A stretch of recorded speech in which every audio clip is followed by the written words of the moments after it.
Hello there, ladies and gentlemen, and welcome to another episode of CookieCast. Today on CookieCast, it's the Darkest Timeline podcast. I'm going to talk about movies, games, and TV, probably some form of exercise, probably something about the glorious lockdown, and yeah, that's probably everything in a nutshell there. If you're not checking us out on YouTube, what are you doing with your life? Get over there now, check us out. Subscribe while you're there. Tell a friend to do the same. Yeah, do that. Cool, cheers. So here we go. This is CookieCast, the Darkest Timeline podcast.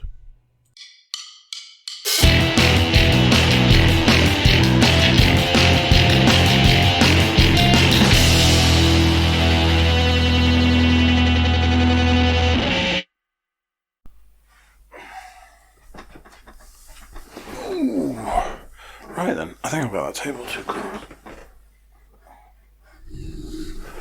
Don't want no squeakies, do we?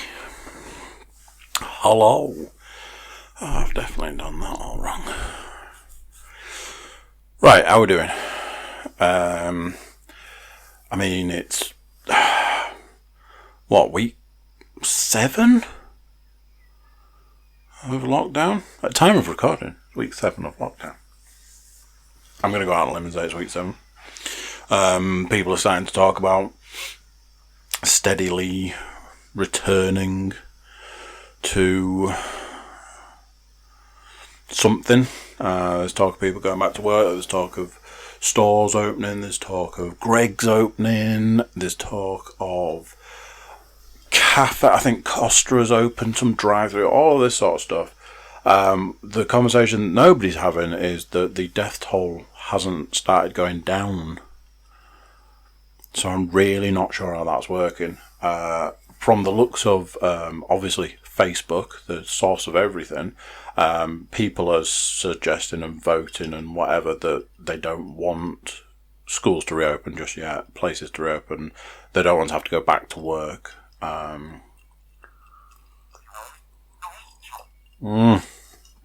First cold coffee of the day, kids. It's been a busy one today. Working like a dog. It's been, it's Monday evening. Should we talk about the weather? Weather's picked up. It's been a bit miserable the last few days. There you go. There's the weather. I've got a list. It's me. Something that it's a bit like, how do I manage to do it in these unprecedented times? How do I manage to still deliver amazing podcast content? Who knows? Let's find out. Let's find out if it is aforementioned amazing content. First thing on my list is I've written going for a walk during lockdown versus going shopping during lockdown. I think it was last week I was saying that I'd gone out for a walk and good long walk, a decent length, just short of a couple of miles. Get me out, get them steps in, get the baby out, get her some fresh air and some visuals and stuff. Got out there, got walking. And I had this, like I had this last week where I was like, it's a different world. You go out for a walk, and you're like, yeah, the lockdown is working. We're going to get through this because we're all pulling together. Everybody's talking to each other, even though, you talk to the strangers and all of that sort of stuff. And then you go into the supermarket and it is like, we are never going to come out the other side of this because people are selfish. People are not overly intelligent. It's such a complete contrast. So, hey, here's something. I was struggling and I was like, what do you call somebody that is of a certain age that, like, they're older than me, so they surely can't be middle-aged because I'm allegedly middle-aged, but they're not, like, old? Boomer. Yeah, boy. They are boomers. And I know that from listening to various other podcasts, the term boomer is quite derogatory, in the sense that it's just the way it's used. I suppose in media, the way it's used is often quite not derogatory, but like when you say it, boomer.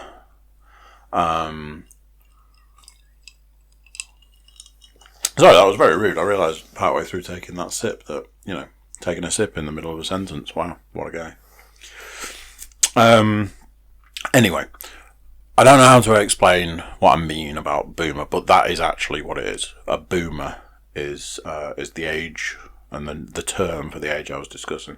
And again, that's probably what we're going to come back to. So,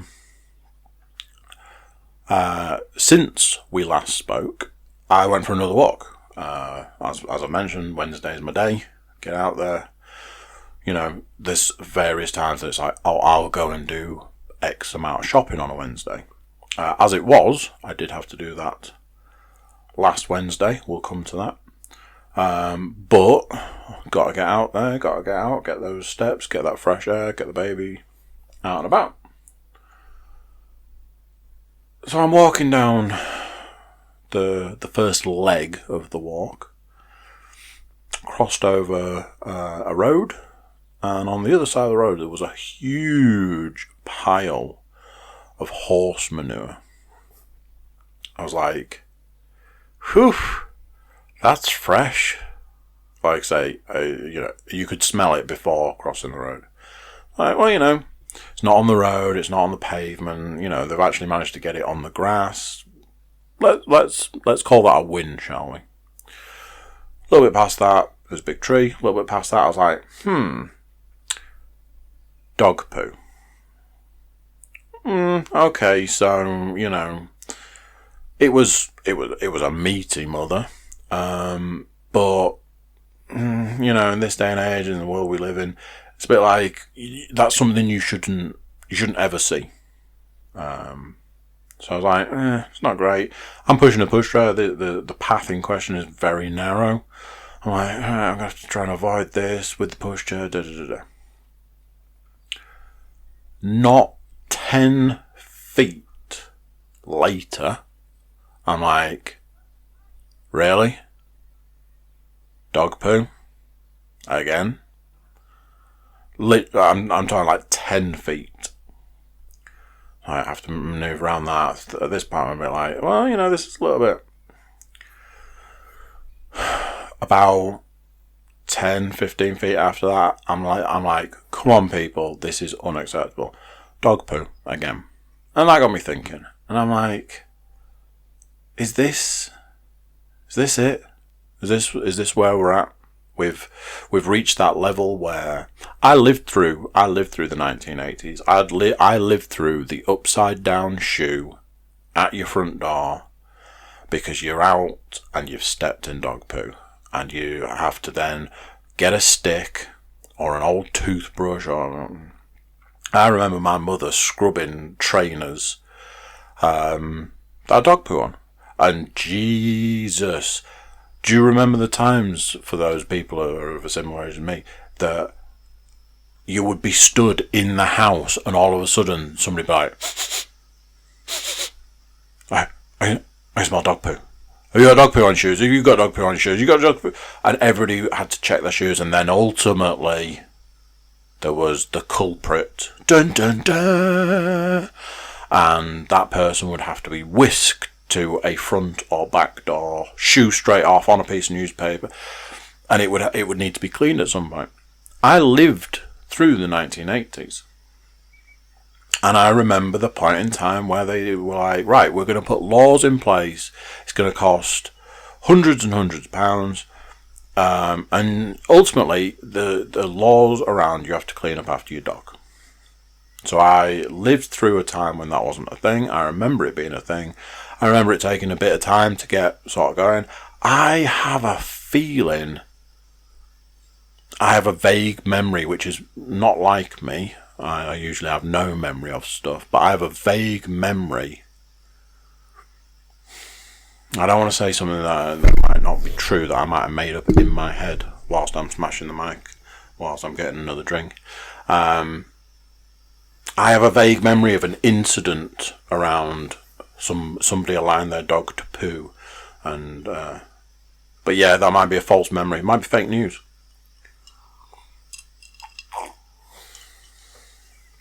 I'm very thirsty. So yeah, I lived through that time. And that time seems a long time ago. If you ever see dog poo now, it's like, whoa. You avoid it, whatever, but it's almost never seen. I saw 3 lots of dog poo within 30, 40 feet of each other. And it's like, so this is it, is it? We've reached this. Because we're working on the principle that nobody's out and about and nobody's around, we're now not cleaning up after our dogs. Because, let's face it, that was 3 different dogs. Or one dog that had eaten a human being and was trying to pass it. Because, like I say, these were big, sizable dog poos. That's 3 dogs. I mean, do we work on the principle that those 3 dogs were from the same owner? Or is that 3 different owners? So yeah, that's apparently where we're at. I've had a couple of conversations with a couple of people about the fact that you noticed that there was a point, like 2 weeks ago, where I was saying, man, we've reached full lockdown. I think we can safely say, people are out just for exercise, and people are only I barely saw any cars when I was out on that walk. I was in a conversation with a lad I work with, last week, saying, is it me, or has that completely changed? Lots of cars back on the road, lots of people out and about. I was saying, people will only do something for so long. It's interesting, like, hearing stuff from other countries. Leanne's uncle's in Spain, and they've taken a very hard line on it. I was talking to a lad I used to work with. He's in Costa Rica. They've taken a very hard line on it. A lot of places. Sky is currently in Mauritius. They've taken a very hard line on it. It seems like, for want of a better way of putting it, everybody else has taken a very hard line on it. So like I was saying, I had to go shopping. I went to a supermarket that I wouldn't go to this supermarket for shopping, let's say. I wouldn't go and do my weekly shopping there. I was going there for a very specific item. In actual fact, I was going there for 2 very specific items. And decided that the other things I needed to buy I could probably get from there. I was going to get energy drinks, and I was going to get beer for Mr. Muscroft. So I'm like, well, while I'm there, I need a birthday card, I need a birthday cake, I'd gone to look to buy a top, a lady's top, because, I'm a cross-dresser now. No, I'd gone to buy a birthday present, a lady's top. Ended up not buying a lady's top, ended up buying a dress and leggings for a 1-year-old. Because that's how I roll. And, yeah, supermarkets are exactly the same as they have been every time I've been into one since all of this started. The majority of people are observing the social distancing, The supermarket I was in, there was a lot of stuff laid out in the store. They had a notice up saying, as of that Monday, they were only going to allow one person, one trolley.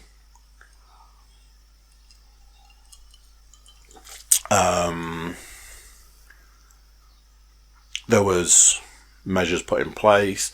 Typically, the women's clothing section was closed. There was like arrows on the floor for you have to go a particular way. It's not quite a one-way system, but very much you go up this aisle, down this aisle sort of thing. And then they were doing a queuing system for the tills. The majority of the people are observing the rules and social distancing and all of that. However, that basically doesn't matter, doesn't mean anything when there is that percentage of people that aren't following the rules, aren't social distancing, and clearly don't care. And that brings me back to, and that group of people is the boomers. Bulletproof boomers, I'm going to start calling them, because apparently they're not going to get any sickness. So they can basically do what they want. It's awesome. Yeah, I'm kind of getting tired of talking about it. I'm thinking at this point in time, you guys might be getting tired of hearing it, but obviously it's a big thing. And once this is recorded, once this is saved, edited, uploaded to the internet, it will be a record of the way the world was at this point in time. I've seen a lot of these Facebook posts around, on this day, this was what the world looked like, so that in a year's time or in 10 years' time, I can look back and see what the world looked like on this day. This podcast, that'll be the same. So, that was lockdown stuff. Here's one for you. I don't think we really had it in this country. I think there is like a debate around some things anyway. You generally get that, but I know in America this was a huge thing. Coke versus Pepsi. Do you remember I was saying that I was like, oh man, I had a powerful hankering for a Diet Coke. Next thing I see Instagram story where Bert's drinking Diet Coke. Next thing I'm like, I'm getting Diet Coke. Bought a bottle of Diet Coke, came out and said to Leanne, I was like, look, got Diet Coke. She as far as she was concerned, it might as well have been crack cocaine. Which it wasn't, but God damn, I can't get enough of that. So then I drank the Diet Coke and was like, well, it could possibly have been the single most underwhelming thing I've experienced in quite some time. It was it was like it was watered down. It was like a watered down Diet Coke. Right, 1 second. X number of podcasts have been recorded at this point in time since the laptop issue, but I really can't trust the laptop, so I had to do the screen. So, ages ago, there was this whole thing, it was like Coke versus Pepsi in our house. And something that was very strange for somebody who had been almost brought up with Diet Coke. And what I mean by that is, through a certain stage of my upbringing, it was very strict in my house around food and drink and stuff. Fizzy drinks were like, it was just no. Certain foods and stuff, I've been a vegetarian for 30 years, and that wasn't especially at a certain point in time through choice. then things got a little bit more relaxed. So I remember being probably more around being a teenager where there was a bit more, things were a bit more relaxed. I was allergic to a lot of stuff as a child, so there was that aspect to deal with. But Diet Coke was something that did appear at various points in time. I think my mother had a bit of a thing for Diet Coke. So every now and then, we'd get a can of Coke, a can of Diet Coke. As long as it was diet, you could have it, sort of thing. That's fine. Obviously, I've spoken about my issues, my addiction. But, it was a in a lot of ways, a genuine, full-blown addiction. But there was a point, it could be 15 years ago, let's go with that, where there was this sort of debate in our house around what was better, Diet Coke or Diet Pepsi.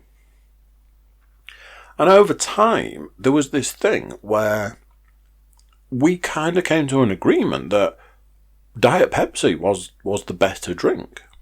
Weirdly, if you gave me the option at this point in time, you put two down in front of me, it's almost like a brand loyalty thing. I don't even know if it's that. It's like, I would go to the Diet Coke through some kind of instinct whilst knowing that the Diet Pepsi was better.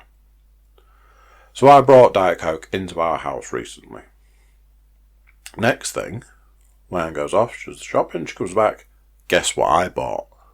What did you buy? Diet Pepsi. I'm like, oh yeah boy, Coke versus Pepsi, here we go. Has Pepsi kept up its winning streak? Is it still the best? Now, I've had Diet Coke recently. Leanne had a little bit, she's like, meh, doesn't do it. So we cracked the Diet Pepsi, and I can hands down say, not only have Pepsi kept up with the good work, it's still the better drink. It's like, obviously, what I'm saying is, Diet Coke has kind of dropped away as well. They're not as good as they used to be. And Pepsi is still as good as it used to be. So it's so much better than Diet Coke. So if you've ever wondered, wonder what Cookie's opinion, Coke or Pepsi, let me tell you right here and now, Diet Pepsi all the way, kids. Diet Pepsi all the way. Just a little bit of something there. As you might have gathered, or whatever, we had a birthday in our house. Bit of a... I just ended up feeling bad. The one of the big impacts of all this lockdown is delivery timescales, post timescales. You order something, you think it's going to turn up the next day, and then they're like, next day? No, we said next month. That is not an exaggeration. I ordered something, and from the point I ordered it to the point that it is expected to arrive will be 9 weeks. I ordered something else that at this point in time still wasn't supposed to arrive for another 2 weeks, but luckily it did actually turn up. Unfortunately, it turned up on Saturday. Leanne's birthday was on Friday. I felt really bad. When you're a parent, you kind of generally do this child bought you this, that child bought you that, this child got you a lovely card, this child made you something.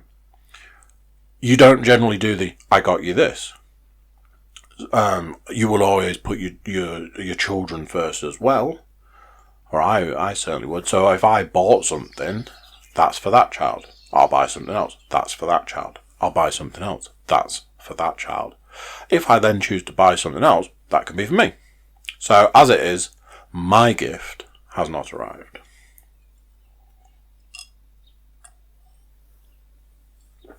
So, my eldest and my middle daughter's gifts did arrive. My youngest, hers didn't arrive before Friday, but like I say, it arrived on Saturday. And I'm spiraling. The best I can offer somebody on their birthday is, here is a birthday card that I bought. Here's a birthday card from your daughter. Here's a cake that I bought. There you go. Happy birthday. It was pretty bad. I'm not gonna lie. I'm not gonna sugarcoat it. I'm not gonna tell you anything other than it was pretty bad. I felt awful about it.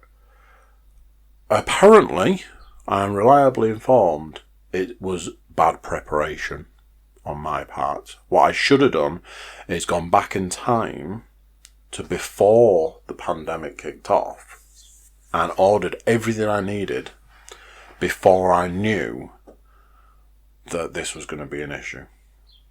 I'm reliably informed. Yeah, by Saturday it was presents galore. There was some emergency backup stuff ordered at another point in time that also wasn't going to turn up in time, but it did turn up the next day.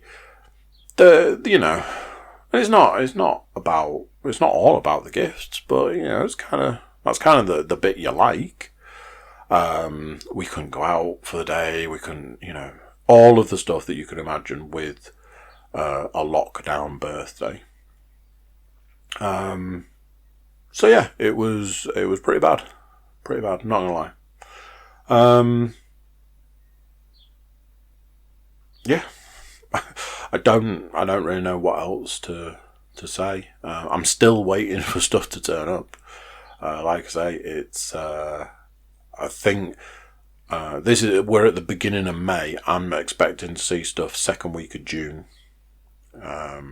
So yay, there's that. Where's some cake? I didn't make it. Again, I've become really, really bad with making birthday cakes. So far this year, I have made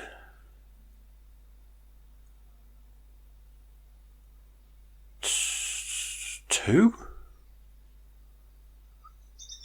I want to say 2, but I don't know whether that's true. Not sure. So, one last thing, just a little bit of something to talk about. There is a lot of other stuff to go through, so yeah, it is what it is. It is the podcast. I've spoken to you about the 3D pen. The reason I was talking about Leanne's birthday, something she wanted for her birthday was a new pyrography tool. For those of you that don't know, basically it's a soldering iron, but rather than doing soldering, you can put different attachments on the end, and it's basically a wood burning tool. Pyrography is wood burning. Leanne had a very successful business for doing Christmas baubles for people. It was very successful. It was also very time consuming, and each year it just grew and grew and grew. Obviously it's a seasonal thing, but each year it grew and grew and grew, and a lot of the time it was quite hectic and it got quite out of hand. And then, with a baby, stuff falls by the wayside. So she got a new pyrography tool for her birthday, not for the purposes of pyrography. It was actually for the purposes of the 3D pen. So one of the things that you can do is you make your object with your 3D pen, which is never going to be perfect. It's going to be bumpy and lumpy, and especially if you want a smooth surface, you ain't getting that anytime soon, just using the 3D pen.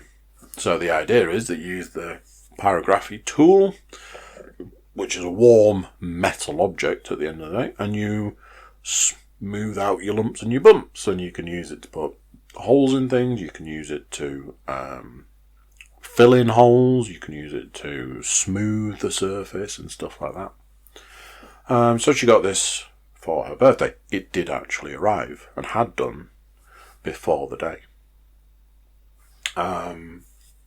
So I'm like, well, I've got an object that I've been working on, and I'm still working on, that needs a bit of smoothing. Am I alright to give this a go? Yeah, jump on it, have a go. I'm like, cool. So a little while ago, I made a bat symbol. I used some slightly different colours to what you would, it should be yellow and black for the particular, like the 1989 Batman bat symbol. I did use a yellow, but I used like a bit more of a day glowy yellow, and I used grey for the bat. If I'm honest, this was largely to do with not having a lot of access to a lot of black at that time, and not having access to the right type of yellow. I was like, well, let's just do it as like a completely different colour. So I made the yellow outside, the like what would be the black round the yellow, and then the bat in the middle. Made those, did it all. It was kind of cool, it wasn't perfect by any means. A lot of holes, bit warped, blah blah blah blah blah, all that. We've since had 4 massive spools of the filament turn up. One of them is black, so I'm like, I tell you what, I'm going to switch it up. What I want to do is I want to build this up so that it's more raised, start working towards an actual 3D thing. So this is where I'm starting. So I'm going to change the colour of the bat. I'm going to make it a black one. So I'm going to redo the bat and then just attach it to what's already there. I attach it to the grey. So that's the next part of my project. So I tried the smoothing aspect. Ended up with a small hole near one of the tips of the wings for the bat. That was largely because I was trying to. There was a hole already there. I will address that when I redo the bat. But as far as the smoothing goes, I managed to fill literally all of the holes. All of the gaps. They're not holes, they're just gaps in the plastic. Managed to fill all of those in. Managed to remove a lot of the warp in it, and I was saying, what you would do is you would use files and sandpaper to get it properly smooth, but I'm not at that point yet. It's not brilliant. It's not great. It's just something. We're supposed to be bettering ourselves in this lockdown, and this is something that I'm trying to have a go at. As I've said a bajillion times before, I am in no way, shape or form artistic, but I wish I was, and I do try these things, and I do have a crack. I'll keep you posted if it's something you even remotely are interested in, and if I'm feeling cute, I might post a picture. Never know. So yeah, that's just something that I've been doing in the lockdown. I am looking at doing something else, but we'll save that for another day. I should maybe think about bringing the laptop closer so I don't have to reach all that way. Right, we've got a lot of TV, as I'm sure you can imagine. I'm sure everybody's watching a lot of TV at the moment. We've got, I'm going to talk to you about that book again, because I finished it. A couple of movies, a couple of games, and then the usual finisher. I finished Altered Carbon Series 2. Ultimately, what I can say is it got a lot better towards the back end. I know I'd not been overly, I suppose I've not been overly positive about it up to the point I was talking. I think I finished it the next day and was a bit like, oh man, this got a lot better towards the back end. I still stand by what I said. Anthony Mackie, that was not the role for him. I think the idea is that if they keep doing these series, they'll just replace the main actor every series. And I think that's kind of good in this one. I really liked the guy, as Sam keeps saying, RoboCop. He played RoboCop in the RoboCop remake.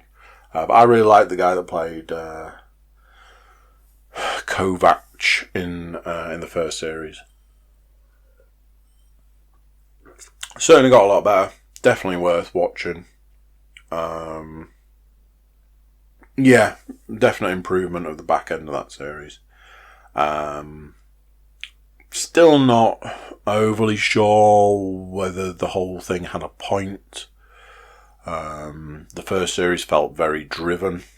The second series felt lacking in that way, in that area. Sorry. Just want to go back a little bit. I've also begun construction of a cover for the mixer using the 3D pen. I've made the first side. I have this horrible fear that I'm going to spill a drink on it, so I'm going to make a cover to stop that being an issue. Yeah.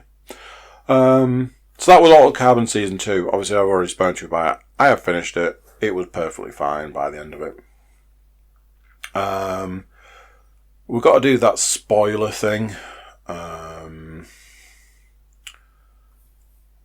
It's the same spoiler as previously. It's the same spoiler as pretty much always for the last 3 weeks. If you don't want to know what happens in The Mandalorian, then this is the time to close your ears or skip forward a couple of minutes. What I will say is I was under the impression there was 9 episodes in this series. That is not true. There are 8, which means the episode I'm about to talk about was in fact the last episode. Skip forward now if you don't want to hear about it. And as I've said before, I'm not gonna give you a blow by blow of the episode. I'm just gonna talk about it in general. Right, now they've gone, we can talk about them. So, I finished Mandalorian Series 1. My opinion of the last episode, great, really good episode. Sam had told me that the last 2 episodes really brought the series together. Fully agree with that. I think the choice to set this series at the time this series has been set is a really good choice. Set at a time where the Empire is almost done. It's set after Jedi, basically, and before whatever the horseshit films that came later were called. I can say this much. The Mandalorian is hands down the best thing that has had the Star Wars name on it visually, other than Jedi Fallen Order, the game. It's, in a world where we just keep getting these films that are being churned out that everybody complains about because everybody doesn't like the way that they're doing it. In that world, this is the best thing that is coming out of Star Wars. It was a really good series. Half hour, 35, 40 minute episodes. The first episode's longer, sets things up. Just a good series. It's really well done. No expense spared kind of thing. It's really good. I always say it's hard to review something that's good and something that I'm not trying to spoil, where I'm going, this character and that character. I've talked a little bit about the character of the Mandalorian. Good character. But there was some good supporting characters as well. Very much looking forward to seeing what Series 2 looks like. I believe that's coming October this year, so that's a quick turnaround. I imagine that is lockdown related. And it's already got a green light for a Series 3. Which, it could only be a good sign when Series 2 hasn't even been released yet. Mandalorian. Check it out. It's one of those. All episodes are available now. If you're thinking Disney Plus isn't for you, but you'd kind of like to watch it, I'm pretty sure you can knock out 9 just over half-hour episodes. 8 just over half-hour episodes in a week. Maybe take that free trial. So there you go. Mando. Series 1. Job done. I've got written down here Star Wars Rebels, which I have watched more of. But I don't really feel there's anything to talk about. It is what it is. It's it's an episodic CG animated Star Wars cartoon about a ragtag crew. It's perfectly fine. It's perfectly watchable. It's great. It's good, should I say. I feel they could do to pick up the pace a little. I know that you've got to eke things out so that you've got like what would be a weekly episodic type deal going on. But give us a bit of story. You've got the kid that wants to be a Jedi. So they're like, oh, we're going to train to be a Jedi. It's like, cool. I mean, not anytime soon. Like, why don't you crack on? But it's good. I like it. I'm enjoying that. So, there. I don't want to dwell. Like I say, I haven't really got much to say about that. I have watched, not a full series because it's not available. 2 new episodes came out today. And there are 2 new episodes next Monday. I'm a little on the fence about this. I don't know whether I'm going to wait until next Monday and then binge the 4 episodes that are then going to be available. Or if I'm going to watch like a couple of episodes tomorrow. What I will say is I could have watched them today and I didn't. Like I say, they were released today. And I have started watching something else, which I'll cover very briefly. I watched all the episodes that were available of The Last Dance, which is a Netflix documentary, which is ultimately a lot about Michael Jordan, but in actual fact it's about the late 80s, early 90s Chicago Bulls and how they were going for 6 championships. Various controversies around that time, but it was a time that, it cemented Michael Jordan as being the greatest person to have ever played basketball. The way people talk about it, like in the show, the way people talk about him, it's like, wow, they're like, he was the greatest. He was, he was a phenomenon. He was special. When you hear the words special, and it's not like a parent saying that about their child, it's kind of, you wonder how people's egos survive so far. I think I've heard Bill Burr talking about this recently, like when people are described as being special, how are they ever going to cope in life? And from everything I've seen so far, he kind of went to the opposite extreme to what you would imagine. There was this footage of him like cleaning his house when he, not long after he'd signed to the Bulls out of university, and people saying just how normal he was, and him talking about like the Bulls at the time that he joined. I mean, for want of a better way of putting it, there was a lot of drugs. I think at one point they called them the cocaine travelling circus or something, and he just didn't want any part of that. Didn't want anything to do with that. So, The Last Dance is about this particular time when these people were playing basketball. Michael Jordan, Scottie Pippen, Dennis Rodman. There's been some Dennis Rodman stuff. This was a time for basketball where me and Luke used to be really into basketball. We used to watch a lot of basketball. We used to play basketball. We used to play like NBA Jam on the Super Nintendo. Basketball was quite a big thing in our lives, and so this just so happens to be a very specific point in time, and it just so happens to be a point in time of a sport that I knew at that time. Neither of us were particularly down with the Bulls, largely because they were just this juggernaut at that point in time, and you never go for the big team when you're picking a team. So that's kind of that. It's great. I love documentary. You guys know I love a documentary, and this is a documentary talking about a specific point in time, a time that I know, talking about a specific thing, and everything that goes with it. But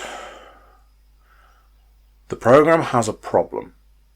So it focuses on these three players: Michael Jordan, Scottie Pippen, Dennis Rodman.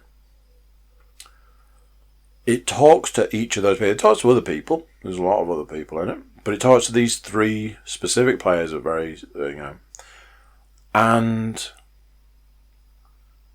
the problem that this program has is it jumps around in time. Because you talk to Michael Jordan, you're talking about a specific thing, and then you talk to Scottie Pippen about the same thing at the same time. And if Scottie Pippen says, well, we're talking about 1995, but what you got to do is go back to 1989, or Michael Jordan says that, and they're talking about a specific team that they played at a specific point in time, what I'm getting at is there's a point where they're talking about the Chicago Bulls when Dennis Rodman is a member of the Chicago Bulls. But then there are other times when they're talking about Dennis Rodman when he was on the Pistons. And after a while, you're a bit like, what's going on? Why are we talking about Dennis Rodman being on the Pistons when 2 minutes ago we're talking about him being on the Bulls? And it has this timeline that it keeps showing you, but then it jumps backwards and forwards and backwards and forwards and backwards and forwards in time, to the point where what I've found is it's just really confusing to know at which point in time you're talking about. And obviously it tells you, it's like, oh, this is 1990, whatever. But what I'm finding is it's like this Dennis Rodman element. It's like, is he on the Bulls at this point in time? Or isn't he? Is he playing for the Pistons? Who knows? And it covers like each of these players and their history, where they came from, how they learned, what put them in the position of being as good as they were at playing basketball.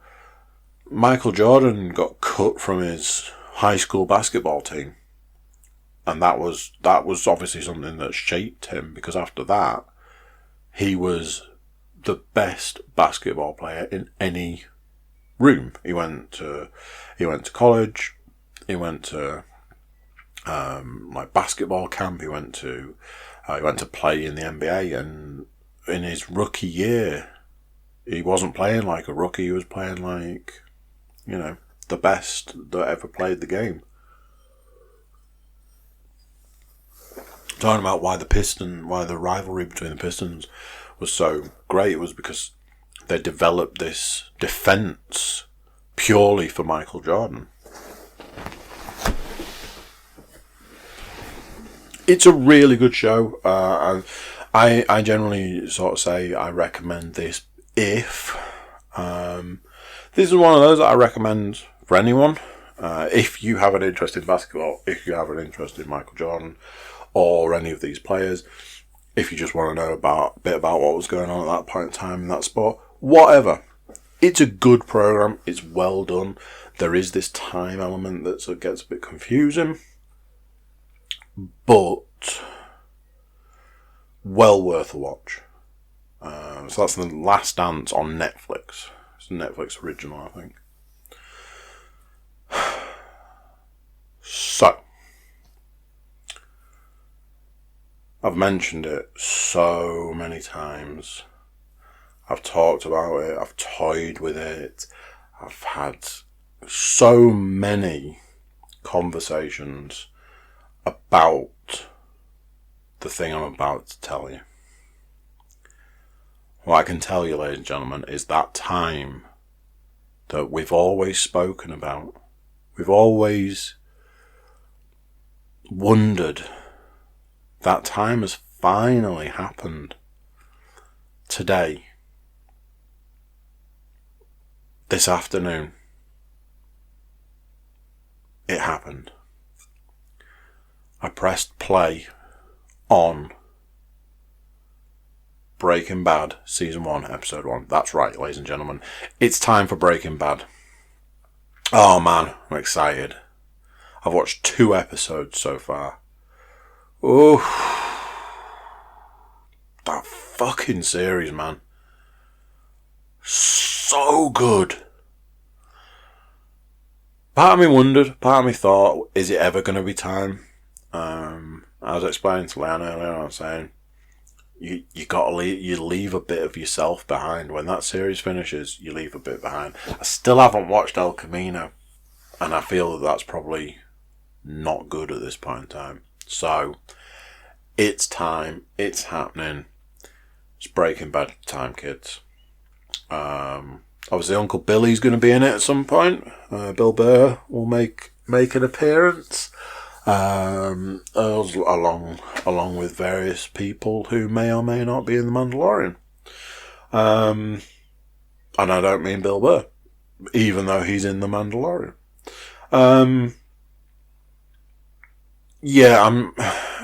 It just, sometimes you see things on the screen and you know that's what you're going to watch next. And you scroll for another half an hour and ultimately you go back to the thing you saw and it's like, yeah, I'm going to watch that. I realised it was time. It was time. And I put it on and it's so good. So good. Couple of issues. Every time Aaron Paul, Jesse Pinkman opens his mouth, all I can hear is his character from BoJack Horseman. Because obviously that's the thing that I know more now. So it's a bit of a weird experience. What was the other thing? There was that.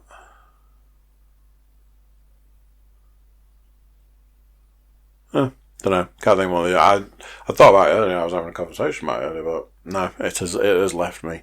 It's just so good. It's just so good. So yeah, look forward to updates on episodes of Breaking Bad I've watched over the next few weeks. Part of me was I was thinking about doing like a bit of a podcast series.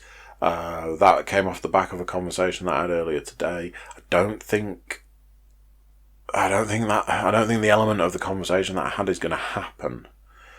So that would mean the podcast series also wouldn't happen. But I'll go back. I'll revisit that conversation and I'll see some. Maybe look out for something along those lines. A glass of water. I'll tell you something. If there is one man that is Tommy 2 drinks these days, I think I was Tommy 3 drinks yesterday.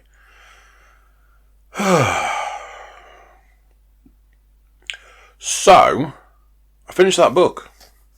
How to Be Dead, Book 5. Obviously, I spoke not overly positive about it. I can't say it got any better.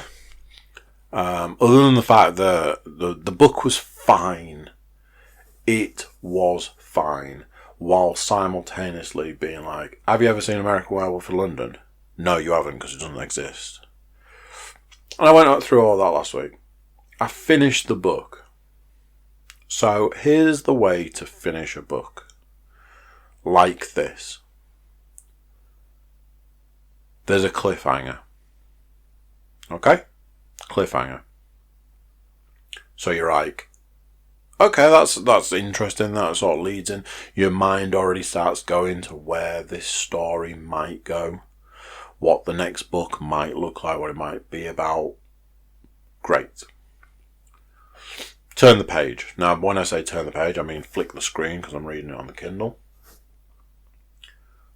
Thing from the author. Hi, I know that this book ended on a cliffhanger. However, I am done with these characters now. What?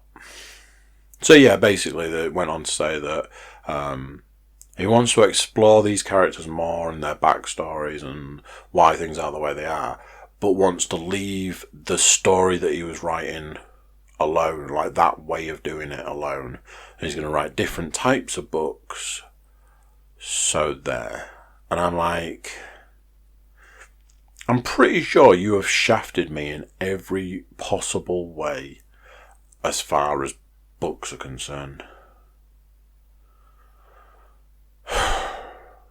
So yeah, I just wanted to mention, I finished that book. I'm reading a new book now. What I mean by that is I started a new book, but I haven't done any reading in a few days. I kind of feel like I've been a bit... I kind of feel like I've been a little bit shafted reading wise. I started a book, perfectly fine, perfectly acceptable. It's a similar sort of thing to the sort of stuff I've read up to this point. But I just need to get back. I just need to get back to it. Right, I watched a couple of films, and do you know what I realised? I realised that last week's films that I reviewed were kind of a bit, yeah, they were fine, or that wasn't very good. So this week, I decided to watch two absolute juggernauts. Yeah, juggernauts, maybe. Two proper good movies, which, you know what that means. You're going to get almost no review around them. First up on the docket, Snowpiercer. This was available on Netflix, I believe, for quite some time. And I kept looking at it going, why is Chris Evans holding an axe? That was about the amount of impact. Why is Chris Evans holding an axe? Next thing, the film Parasite comes out, wins a load of Oscars, and then people start talking about the films that the guy that did Parasite has done previously. Snowpiercer's on the list. I'm like, Had a conversation with Luke. Luke's like, Snowpiercer, absolutely fantastic film. Great film. Then, Luke's like, oh, watch Snowpiercer again. Oh, right, yeah. It's like, well, I've seen that it's on Amazon Prime. Oh, only for the next few days. Like, I should probably get that watched. Me and Leanne sat down to watch Snowpiercer. So, starts out, basically the world has ended, nuclear winter, and the remaining survivors in the world are on a train. There's the poor people who are at the back, there's the rich people who are at the front. Poor people decide they want to go to the front of the train. And that's kind of that. That's basically it. Very much a head scratcher to start with. It's kind of a bit like, the fuck is going on in this film? For quite some time. There's a bit with like people in drawers. That's all I'm going to say about that. And by that point, I was properly like, what is going on in this film? While simultaneously knowing that it was quite good as well. I'm like, man, it's just fucking weird. So, that film just kept going, and it was really good. There was a scene in it that was very reminiscent of the big long fight scene in Old Boy. I felt great film. I spoke to Luke again after when I was saying, I was like, oh man, I've seen it and wow, great film. And he was like, yeah, apparently all the weird stuff that's in it was purposefully left in by the director just because. Like, oh, well, that kind of explains why some things are just a bit weird. Great film. Obviously, by the time you hear this, I don't think it'll be available on Netflix because it isn't, and apparently won't be available on Amazon Prime either, so that might cause issues around watching it. Really good film, really enjoyable. Left a series of questions, but like I say, apparently a lot of the weird stuff that's in it is left in it on purpose. So, yeah, and it's kind of one of those where you go, I don't get this, and this, but I'll kind of let it go. So that was that. So, from one Avenger to another Avenger, Captain America, instead now we're watching a film with Thor in.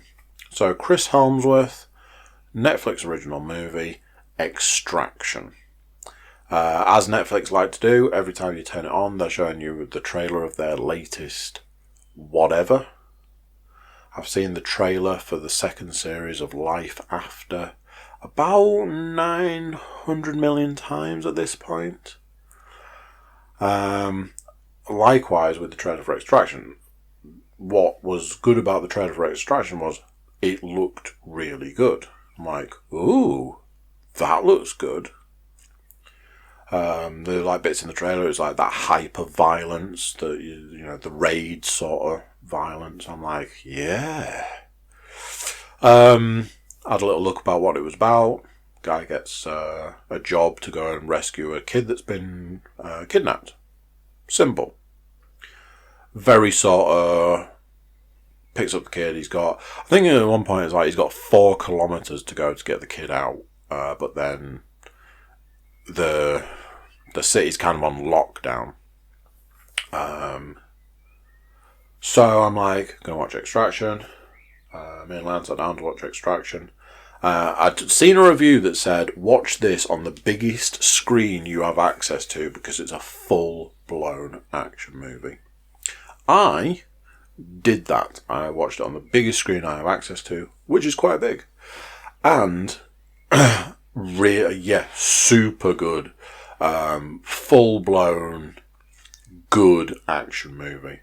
Like I say, a lot of hyper-violence, good fight scenes, good shooting. There's a car chase that is just... I can only presume the car chase is almost completely digital because of the way that the camera moves through it. But my word, beautiful.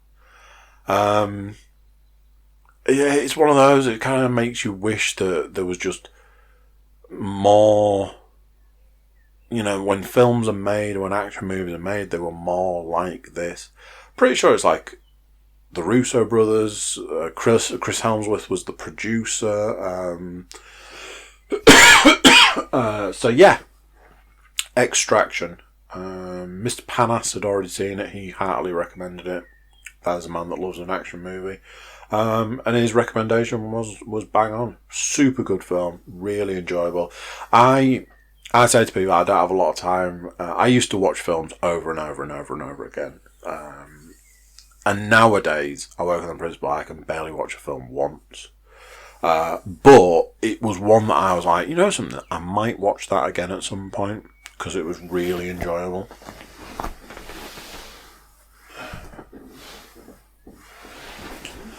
So that's Extraction on Netflix. Right. I've just seen the time because I just had to jiggle the laptop. Time of the podcast, not the time of day. Let's talk computer games. Divinity 2 is the only console game I've been playing. I think I can pretty much safely say I've never played a game like this game. I spend more time looking stuff up on the internet and reading the walkthrough than I do playing the game. And often I'll look something up, then off the back of that I'll have to look something else up. Then off the back of that I'll then have to look something else up. And then I'll go, right, okay, I've got some information. So then I go back to the game and either try something or do something, or go off and do something else. I get so far, then I have to look something else. And that's how that game goes. It is literally just play a little bit, go on the internet. Play a little bit, go on the internet. Then, what you find is you get into like these big battles. And what those are is, try and do it once, everybody dies. Try and do it again, the guy or lady or person or creature or whatever you're protecting dies. Try and do it again. And it's just, you have to do it like 3 or 4 times to actually get the outcome you want. And each of those tries is probably 40 minutes. So there's that aspect as well. Or you get what I had last night, which is go back to a battle that you've tried to do previously but you weren't good enough so you've left it, level up twice, go back to try and do it again and realise levelling up twice made absolutely no difference. Try and do it, die, lose 40 minutes of your life, try and do it again, die, and leave. I'll go back and do that some other time. I've never really played a game like this. I simultaneously like and hate it. There are times where I'm like, I get this game. I understand what's happening. I am down with this. And then there are other times when I'm like, I really don't understand what is going on in this game. What am I supposed to do? I spend the majority of the time going, I'm going to do this mission. Oh, no, I can't do that for 900 reasons. Okay, let's try and do this mission. Oh, I can't go there because I can't do that thing that gets me there. Okay, let's try this mission. Oh, no, I can't do that because if I tried that before and the person that I went to speak to ended up dying and I kind of think I need to speak to them, so... And it's just that. It's just going through my list of available missions and trying to find one that I can actually do at that point in time. And eventually, you do find one you can attempt and see how you get on. And that's Divinity 2. That is Divinity 2. It's a different kind of beast. As with every game, and as with every game review, I will keep on playing it until it doesn't want me to play it anymore. And for you guys, I'll keep on telling you about it. So, there we go. VR-wise, it's the same problem. It's just the same problem. I do Thrill of the Fight 5 days a week. And after playing Thrill of the Fight, I can't play anything else because the headset's just soaking wet. I have played Pistol Whip a few times, put some scores on the boards, just have a bit of a play around. So yeah, that's that. Yeah, I don't know what to tell you. There's a lot I'd like to do with VR, but it's just not really an option. Can't get link cables, can't get graphics cards, so on and so forth. So yeah. So that's that. As with always, it's becoming, there's a lot of stuff that I'm like, there's not a lot I can tell you. Last week, or wherever it was, I increased the weight that I was lifting. That hasn't changed. I'm still lifting that weight. Trying to get used to that. Yeah, that's kind of that. I don't think I have run